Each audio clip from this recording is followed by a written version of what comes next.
papaya. Papaya is on the miracle list for me because they have a large list of vitamin C and it has an abundance of antioxidants in it. With these two health properties, it is helping fighting against cancer. It helps fighting against cancer agents all in the body. What it does is the fiber that's inside this papaya, it's going to break down once it's in your digestion pattern. Once the fiber breaks down, it's going to go through and cling to all toxins or cancer agents that's in the body and dispose of them when you have a bowel movement. Now, when it comes to digestion patterns, it also is a digestion booster. It gives the fiber that's inside, it gives the digestion pattern more of a juggernaut speed, and it fights and prevents against constipation and diarrhea. Now, papaya is also good at regulating menstrual cycle for women. It fights the discomfort when you're going through that ugly stage every month. Now, it's also good for heart health and immunity. It's good for every canal and every passage of the heart. It does something different for the heart. Now, that will be a long video if we're going to talk about papaya and hearts. But do that research about heart health and papaya.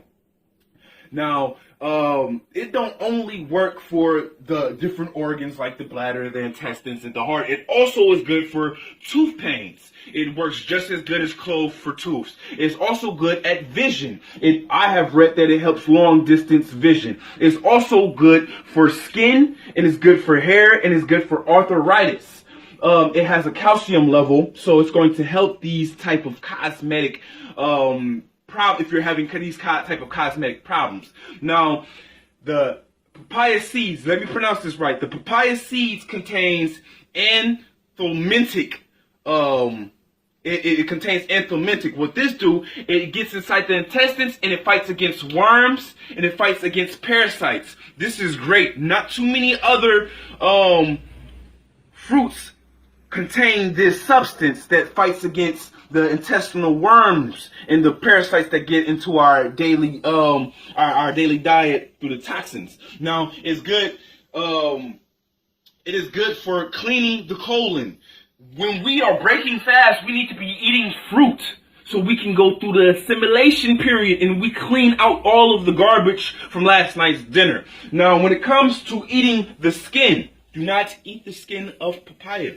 The skin of papaya contains latex. The skin is able to produce latex, which we all know we should not be consuming.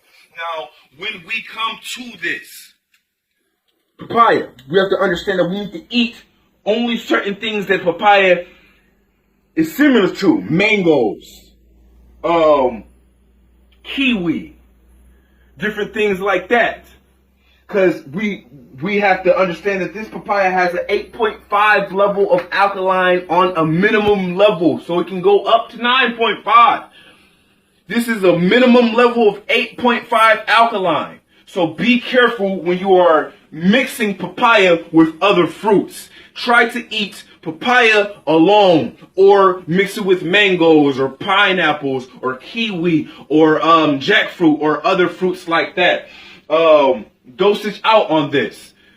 Now, papaya is new personally in my diet, but I've been researching it. I researched it 3 to 4 months prior to me consuming the fruit. Now, this is the thing that we need to take heed to.